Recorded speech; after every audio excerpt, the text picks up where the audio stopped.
अस्सलाम वालेकुम। बिस्मिल्लाहिर्रहमानिर्रहीम। सिर्फ अल्लाह के नाम से जो बड़ा मेहरबान और निहायत रहम करने वाला है। प्यारे दोस्तों, ऐसे ही सच्चे और दिलचस्प वाक़यात सुनने के लिए हमारे चैनल इफ्रा वॉइस को सब्सक्राइब करें। प्यारे दोस्तों, आज की इस वीडियो में हम आपके लिए लेकर हाजिर हुए हैं सुल्तान उल औलिया सरदार औलिया हजरत शेख अब्दुल कादिर जिलानी कुतुब रब्बानी महबूब सुबहानी गौस पाक रहमतुल्लाह अलैह और एक बेवा औरत का ऐसा वाक़या जिसे सुनकर आपका दिल भी खुश हो जाएगा और आपका ईमान भी ताजा हो जाएगा और आप खुद ब खुद अल्लाह कह उठेंगे। तो मेरी आपसे एक छोटी सी गुजारिश है कि वीडियो को आखिर तक जरूर देखिएगा। प्यारे दोस्तों, अगर आपने अभी तक हमारे चैनल को सब्सक्राइब नहीं किया है तो हमारे चैनल को सब्सक्राइब कर लें। प्यारे दोस्तों, हुजूर गौस आजम दस्तगीर पीराने पीर रहमतुल्लाह अलैह की करामात का आज जो वाक़या हम आपके सामने पेश करने जा रहे हैं, यह वाक़या शरीफ वहज़ उल असरार शरीफ किताब से लिया गया है। प्यारे दोस्तों, बगदाद शरीफ में एक औरत रहा करती थी जिसकी सिर्फ एक ही औलाद थी। वो औरत जो थी वो इंतहा गरीब यानी कि बहुत ज्यादा मिस्कीन औरत थी। उसका कोई शौहर भी नहीं था, यानी उसका जो शौहर था उसका इंतकाल हो चुका था। कोई सरपरस्त भी नहीं था। इत्तफाकन से अल्लाह तबारक व तआला की मर्जी से उसका बेटा बीमार हो गया। ऐसा बीमार हुआ कि वो बहुत परेशान हो गई। उसका बेटा क्योंकि शदीद बीमार था और जब वो बीमार हुआ तो उसने यही सोचा कि इसे हकीम साहब के पास ले जाया जाए। यह उस वक्त की बात है जब हकीम से ही लोग इलाज करवाया करते थे। जब हकीम वैद्य इन सब के पास भी ले गई और वहां से फायदा ना हुआ तो उसने सोचा कि अब दवा से नहीं दुआ से ही अल्लाह तबारक व तआला मेरे बच्चे को अच्छा कर दे। इसलिए उसने सोचा कि इस वक्त के जो वली अल्लाह हैं उनके पास जाकर उनकी वारगाह में जाकर मैं दुआ करवाती हूँ ताकि मेरे बेटे को सेहतयाब मिल जाए, यानी मेरा बच्चा अच्छा हो जाए। बस मुझे इस बात से मतलब है, मैं उन अल्लाह के वली के पास जाकर उनसे दुआ करवाती हूँ। चुनांचे औरत ने अपने नन्हे से बच्चे को साथ लिया और इन बुजुर्ग की खानकाह में पहुंच गई। यह उस वक्त के वली अल्लाह थे, दरवेश कामिल थे। जब वो अंदर दाखिल हुई तो वो बहुत परेशान थी। अंदर क्या कुछ माजरा पेश आया किसी को कोई खबर नहीं थी। लेकिन जब वो औरत बाहर आई तो तड़प तड़प कर आहो जार कतार और बाबेला कर रही थी। औरत आसमान की तरफ देखकर गिरिया जारी करते हुए कह रही थी, या अल्लाह, यह क्या हो गया? यह मेरे साथ क्या सानिया पेश आ गया? अब मेरा क्या होगा? अब मैं किसके सहारे जीऊंगी? ऐ मेरे परवरदिगार, यह तूने क्या कर दिया? और वो औरत बहुत ज्यादा चीखती चिल्लाती हुई जल्दी जल्दी चलती जा रही थी और उस वक्त उसका कोई भी हाल पूछने वाला नहीं था। अंदर क्या कुछ मामला पेश आया था इस बारे में कोई नहीं जानता था। लेकिन उसी वक्त एक नूरानी सा बच्चा, एक प्यारा सा बच्चा जो बेहद खूबसूरत और निहायत हसीन जमील था, उस गमजदा औरत के पास आया और हमदर्द लहजे में उस खातून से, उस औरत से उसके रोने का सबब पूछने लगा। औरत रोते हुए कहने लगी, मैं तुम्हें क्या बताऊं बेटे, तुम तो बहुत छोटे से बच्चे हो। लेकिन क्योंकि उस बच्चे के लहजे में कुछ ऐसी तासीर थी कि वो औरत यह बात कहते कहते रुकी और फिर उसने कहा, मुझे लगता है कि तुम्हें बताकर मेरी परेशानी कुछ तो कम हो जाएगी। परेशानी कम ना हो तो कम से कम मेरा गम तो कम हो जाएगा। लेकिन अब मेरा रोना कभी खत्म नहीं होगा क्योंकि मुझसे मेरी जिंदगी का हासिल जिंदगी ही छीन लिया गया है। मेरी बहुत कीमती चीज मुझसे छीन ली गई है। उस मासूम से नूरानी बच्चे ने फिर से पूछा, ऐ खातून, बताइए तो सही, आखिर हुआ क्या है? तो वो औरत कहने लगी, बेटा, मेरा जो शौहर था वो अपने लगते जिगर की ख्वाहिश लिए हुए ही इस दुनिया से रुखसत हो गया। यह बच्चा उस वक्त मेरे सिकम में था, पेट में था। मेरे शौहर का इंतकाल हुआ। यह बच्चा पैदा हुआ, मैंने उसको बड़ी चाहत से पाला। यह मेरी जिंदगी का कुल सरमाया था। इसके अलावा मेरे पास और कुछ भी नहीं था और यह मेरे शौहर की आखिरी निशानी भी थी। इसे सीने से लगाकर हरदम रखा करती थी। इसे कभी भी कोई तकलीफ नहीं पहुंचने देती थी, चाहे जितनी भी परेशानियां हो। मैंने अपने बेटे को सर पर कोई मुश्किल नहीं आने दी। मैं हर वक्त अल्लाह तबारक व तआला से यही दुआ करती थी कि तू इसको लंबी जिंदगी अता फरमा, इसकी जिंदगी को मेरे लिए और तमाम मखलूक के लिए फायदेमंद बना दे। लेकिन मुझे नहीं पता था कि मेरा यह बच्चा मुझसे छीन लिया जाएगा। ہوا یہ کہ یہ میرا بچہ بیمار پڑ گیا۔ میں نے بہت جگہ سے علاج کروایا، حکیم وید سے بھی علاج کروایا، لیکن یہ ٹھیک نہ ہوا۔ پھر مجھے کسی نے خبر دی کہ بغداد میں اللہ تبارک و تعالیٰ کے ایک ولی رہتے ہیں، ان کے پاس جاؤ، ان کی دعا سے اس کو شفا مل جائے گی۔ میں بس اسی بہانے سے اس دربار میں آ رہی تھی، لیکن مجھے کیا پتا تھا کہ ایک امتحان میرا منتظر کھڑا تھا۔ میرا شوہر تو مجھ سے چھین لیا گیا تھا پہلے ہی، لیکن میرا یہ بیٹا راستے میں ہی دم توڑ گیا۔ بیماری نے اس کی جان لے لی۔ میں تو تڑپتی رہی تھی، بلک رہی تھی کہ میں کہاں جاتی، مجھے کچھ سمجھ نہیں آ رہا تھا۔ راستے میں مجھے ایک درویش صفت آدمی ملے۔ اس نے کہا کہ تم کہاں جا رہی تھی؟ میں نے کہا میرا یہ بچہ بیمار تھا اور میں دم کروانے کے لیے ایک بزرگ کے پاس لے کر جا رہی تھی، لیکن بچے نے راستے ہی میں دم توڑ دیا۔ اس شخص نے کہا کہ امید مت ہارو، اگر تمہارے دل میں امید ہے تو امید کو مت چھوڑو، دوبارہ اسی جگہ جاؤ، انشاءاللہ ضرور کوئی نہ کوئی ایسی بات ہو جائے گی کہ تم خوشی خوشی لوٹ جاؤ گی۔ میں حیران پریشان تھی کہ یہ تو مجھ سے جدا ہو گیا ہے، اور ایک بار مر کر انسان کیسے دوبارہ زندہ ہو سکتا ہے؟ لیکن میں پھر بھی بڑی امید لے کر اس جگہ پر پہنچی، کیونکہ اس وقت اس بزرگ کی ولایت کی ہر طرف دھوم ہے، ان کی نگاہ کرم سے بہت کچھ ہو سکتا ہے۔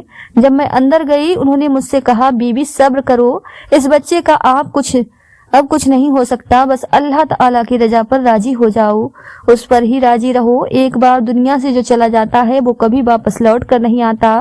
تمہارا بیٹا مر چکا ہے، اللہ تبارک و تعالیٰ کی رضا اسی میں ہے۔ صبر اور شکر سے کام لو تاکہ اللہ تعالیٰ تم سے خوش ہو جائے۔ یہ کہہ کر عورت پھر سے جارو قطار رونے لگی۔ عورت بار بار کہہ رہی تھی کہ میں تو یہ امید لے کر آئی تھی کہ مجھے خالی ہاتھ نہیں لوٹایا جائے گا، لیکن مجھے تو خالی ہاتھ جانا پڑ رہا ہے، مجھے خالی ہاتھ لوٹایا جا رہا ہے۔ خاتون کی بات سن کر اس نورانی سے پیارے سے بچے نے اپنی رحمت بھری زبان میں یہ الفاظ ادا کیے، ارے خاتون ذرا دیکھو تو صحیح، آپ کا بیٹا مرا نہیں ہے بلکہ خود دیکھیے وہ تو زندہ ہے، ارے دیکھیے تو صحیح وہ صحیح سلامت حرکت کر رہا ہے۔ پھر جب دوسری بار اپنے بیٹے کی لاش پر سے کپڑا ہٹا کر اس خاتون نے دیکھا تو سچ مچ اس کا بیٹا زندہ ہو چکا تھا۔ اللہ اکبر، اور ہاتھ پیر ہلا کر کھیل رہا تھا۔ پر اب اس عورت کو یقین آ گیا کہ اس کا بیٹا زندہ ہے، اور اس نے اس بچے سے پوچھا کیا تم نے میرے بیٹے کو زندہ کیا ہے؟ یہ تو مر چکا تھا، اس کی سانسیں میرے سامنے ٹوٹی تھی، میرے سامنے ہی اس نے دم توڑا تھا، یہ کیسے ممکن ہے؟ یہ دوبارہ کیسے زندہ ہو سکتا ہے؟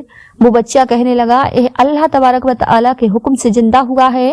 آپ کا غم دیکھ کر، آپ کی ممتا کی تڑپ دیکھ کر مجھ سے برداشت نہ ہوا تو میں نے اللہ تبارک و تعالیٰ سے دعا کی کہ اے اللہ تو ناممکن کو ممکن کر دیتا ہے، اے پروردگار مولا اس دکھیاری ماں کے سینے کی آگ کو بجھا دے، اس کے سینے کو تو ٹھنڈا کر دے، اس کے بچے کے سوا اس دنیا میں اس کا کوئی نہیں، یہ بے چینی سے کیسے جی سکے گی اور بیچاری اب کس کے سہارے جیے گی؟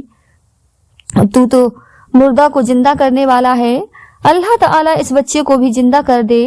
بس میں نے یہ دعا کی تھی اور آپ کا بیٹا آپ کے ہاتھوں میں ابھی صحیح سلامت موجود ہے، دیکھو تو صحیح یہ کس طرح صحت مند اور خوش ہے، اس کی بیماری بھی دور ہو گئی ہے۔ عورت کہنے لگی آپ ہیں کون؟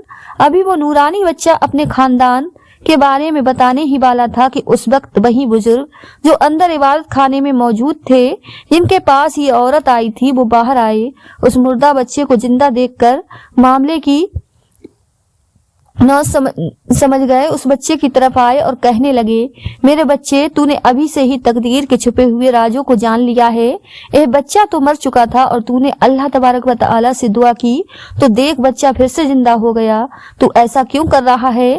بچے تو کیوں ابھی سے اپنے جلوے دکھا رہا ہے؟ بزرگ کے ہاتھ میں ایک چھڑی تھی، وہ چھڑی مارنے کے لیے جس طرح بچوں کے پیچھے دوڑتے تھے اسی طریقے سے وہ بزرگ اس کمسن نورانی بچے کے پیچھے دوڑنے لگے۔ وہ بچہ بھی تیز تیز وہاں سے بھاگتا ہوا آگے جا رہا تھا۔ وہاں پر ایک بہت بڑا قبرستان موجود تھا جہاں پر بے شمار قبریں موجود تھیں۔ ان قبروں کے بیچ گزرتے ہوئے وہ کمسن نورانی لڑکا کہتا جا رہا تھا ارے قبر والو، اے قبر والو مجھے بچاؤ، دیکھو مجھے بچاؤ۔ وہ بزرگ جو اس بچے کے پیچھے بھاگ رہے تھے اچانک سے وہ سکتے میں آ گئے۔ دراصل انہوں نے اپنی آنکھوں کے سامنے ایک عجیب و غریب منظر دیکھا۔ جب بچے نے اس قبرستان والوں से कहा कि मुझे बचाओ, तो कब्रिस्तान के 300 से ज्यादा मुर्दे अपनी कब्रों को फाड़कर उठ खड़े हुए और उस कम उम्र नूरानी बच्चे को बचाने के लिए ढाल बन गए। अब एक तरफ वो लड़का खड़ा था, दूसरी जानिब वो बुजुर्ग थे और उनके बीच में 300 से ज्यादा मुर्दे खड़े हुए थे। यह मंजर देखकर वो बच्चा मुस्कुरा रहा था। बुजुर्ग बड़ी हसरत के साथ उस कमसिन नूरानी बच्चे को देखते हुए कहने लगे, मेरे बच्चे, हम तेरे मरहब को नहीं पहुंच सकते, इसलिए तेरी मर्जी के आगे हम अपना सर तस्लीम करते हैं। हम जानते हैं तू कौन सी हस्ती है, लेकिन हम तो सिर्फ इतना कह रहे हैं कि अभी से तू अपने जलवे ना दिखा। लोग इस बात पर यकीन नहीं करेंगे, लोग तुम्हारी तरफ उंगली उठा सकते हैं, लोग तुम्हारे लिए अपने दिल में बुग़्ज़ भी रख सकते हैं। इस बात पर वो लड़का कहने लगा, हजरत, यह मैंने अपनी जानिब से नहीं किया। वो औरत बहुत ज्यादा रो रही थी, तड़प तड़प कर फरियाद कर रही थी। माँ को देखकर मुझसे बर्दाश्त नहीं हो सका। एक माँ इस तरह अपने मुर्दा बच्चे को उठाए हुए कहाँ जाती और कैसे दफन करती, कैसे उसको अपने दिल से जुदा करती। लिहाजा इसी वजह से मुझसे यह बात बर्दाश्त न हुई और मैंने बारगाह इलाही में दुआ की, अल्लाह तबारक व तआला ने इस बच्चे की तकदीर में अगर लिखा है कि यह फिर से शिफायाब हो सकता है और मौत की वादियों से वापस लौट सकता है, तो ऐ अल्लाह इसे जिंदा कर दे, क्योंकि तेरे दरबार से जो कुछ भी नामुमकिन है वो मुमकिन हो जाता है। तू तो वो है जो हर शय पर कादिर है, तो मुमकिन को नामुमकिन कर दे और नामुमकिन को मुमकिन करने वाला है। इंसान तो तेरे आगे कुछ भी नहीं कर सकता, लेकिन तू परवरदिगार आलम है, तू तो सब कुछ कर सकता है। अल्लाह तबारक व तआला ने मेरी दुआ को सुना और वो बच्चा फिर से जिंदा हो गया। अब बताइए कि मैंने क्या गलत किया। प्यारे दोस्तों, क्या आप जानना चाहेंगे यह बुजुर्ग कौन थे और यह जो कमसिन से नूरानी बच्चे थे यह कौन थे? प्यारे दोस्तों, वो बच्चा कोई और नहीं बल्कि बलियों के सरदार गौस पाक हजरत शेख अब्दुल कादिर जीलानी, कुतुब रब्बानी, महबूब सुबहानी, शहबाज लामकानी, हजरत गौस पाक रहमतुल्लाह अलैह थे।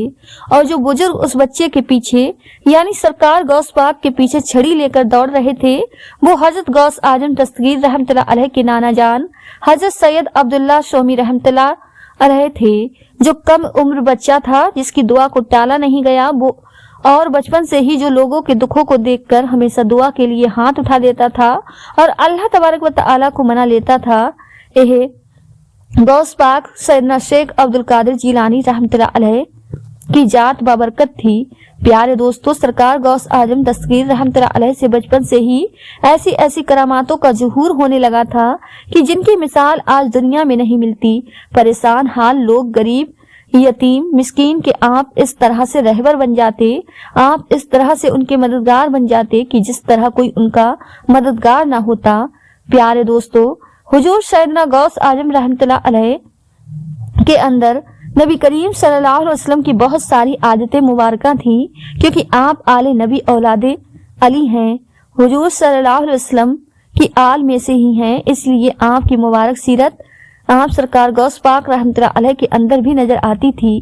किस तरह हमारे नबी हुजूर सल्लल्लाहु अलैहि वसल्लम गरीबों, मिस्कीन, यतीमों की मदद करते थे, उसी तरह सरकार गौस पाक रहमतुल्लाह अलैह भी गरीबों, मिस्कीन, यतीमों की मदद करते, बेसहाराओं को सहारा बन जाते। इसलिए तो अल्लाह तबारक व तआला ने नबी करीम सल्लल्लाहु अलैहि वसल्लम के इन फर्जंद यानी सरकार गौस पाक रहमतुल्लाह अलैह को सरदार औलिया बना दिया। प्यारे दोस्तों, अगर यह वाक्य आपको वाकई बहुत पसंद आया है तो कमेंट में या गौस जरूर लिखें। प्यारे दोस्तों, उम्मीद करती हूँ कि वीडियो पसंद आई होगी। वीडियो पसंद आई हो तो ज्यादा से ज्यादा शेयर, लाइक जरूर कीजिएगा और आपने हमारे चैनल को सब्सक्राइब नहीं किया है तो हमारे चैनल को सब्सक्राइब कर लें, जिससे आपको आने वाली वीडियो का नोटिफिकेशन मिलता रहे। मिलते हैं एक नई वीडियो के साथ। दुआओं में हमेशा याद रखें। अल्लाह हाफिज।